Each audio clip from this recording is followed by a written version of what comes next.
Anyway, so, I stayed at a Salvation Army where the director required everybody who lived there to bring proof of their job search every day. So he called me into his office every day after I went out and did my job search and asked me for the names and addresses of places where I filed applications. And then,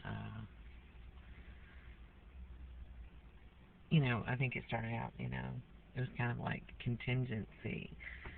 If you weren't looking for a job and he could not verify your job search, then you didn't get to stay there. So,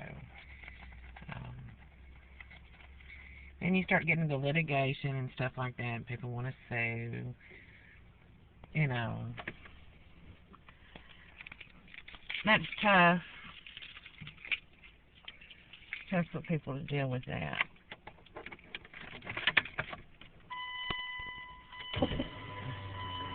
When they're trying to help people, too, you have to realize there's not people lined up filing lawsuits either. Just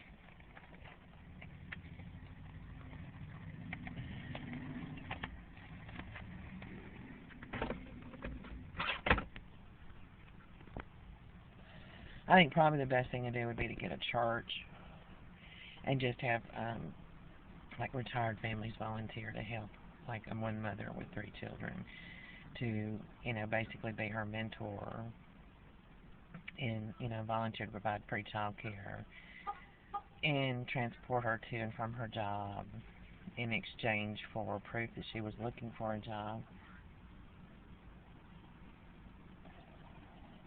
and just bringing in a paycheck stub every week to show that she was earning money, and if necessary, if they had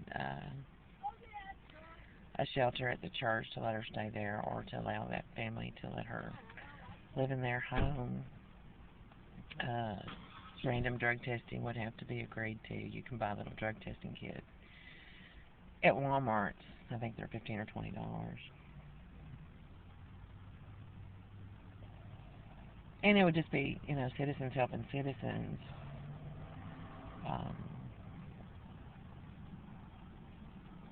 If there was people who wanted to do something like that, and then maybe the church somehow could,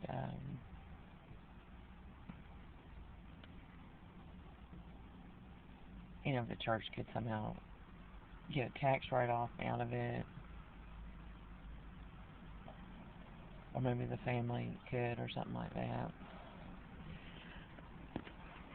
I think the difference is, though, probably better if the mother didn't live there with her children, because there's got to be a definite line there. I'm the mother, she's your babysitter, and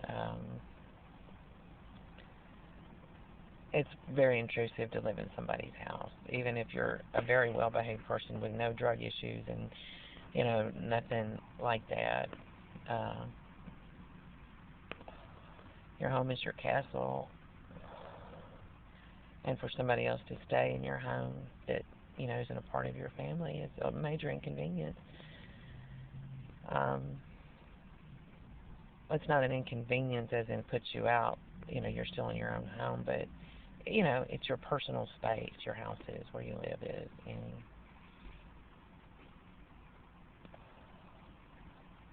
and so people would have to go into that knowing that, and make a commitment, I think probably for about 6 months to assist a young mother or young parents even.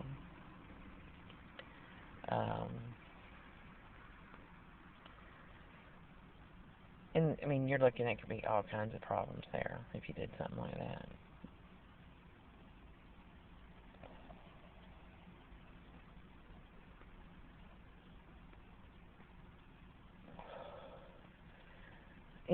Those are terrible things to happen. It's a very risky thing to do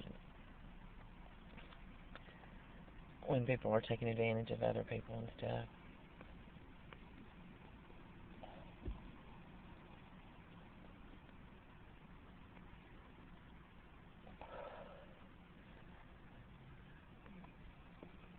I just know what I've seen, and I've seen, You know, and it's true most of the time when you see, and this is a date anyway, people in that kind of situation are usually young black women that show up at a shelter that they're 20 years old or 25 or so, and they've got 4 kids and different daddies, and nobody wants to deal with them anymore, you know.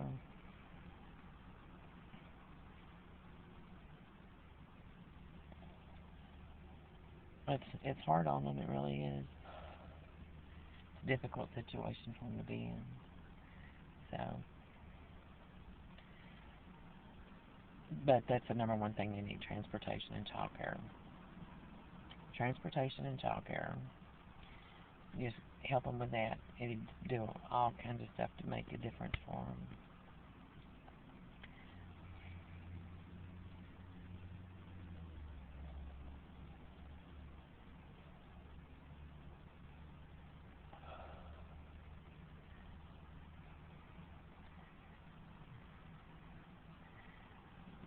And if you can't, you know, I know what the lectures are. They got themselves in that situation, you know.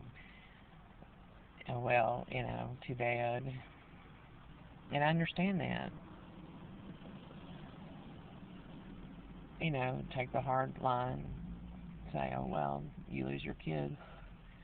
You're going into foster care. We're taking your kids from you, and that's it. But that doesn't usually happen.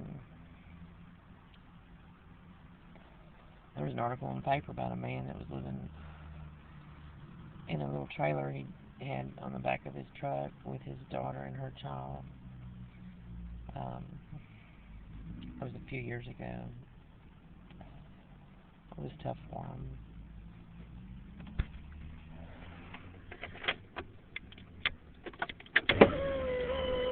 He came to Shreveport, I believe. Came to Shreveport to find a job. And I think she had a toddler or an infant.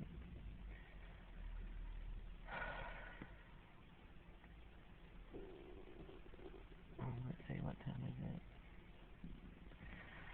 Probably 10:53.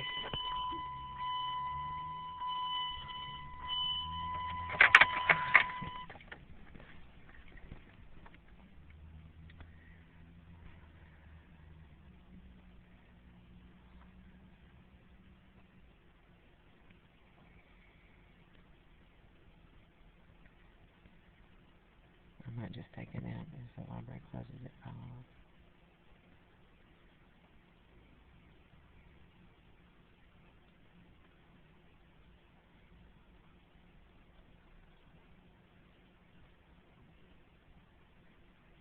So that's what I'm going to do. I'm just going to sit here and take a nap.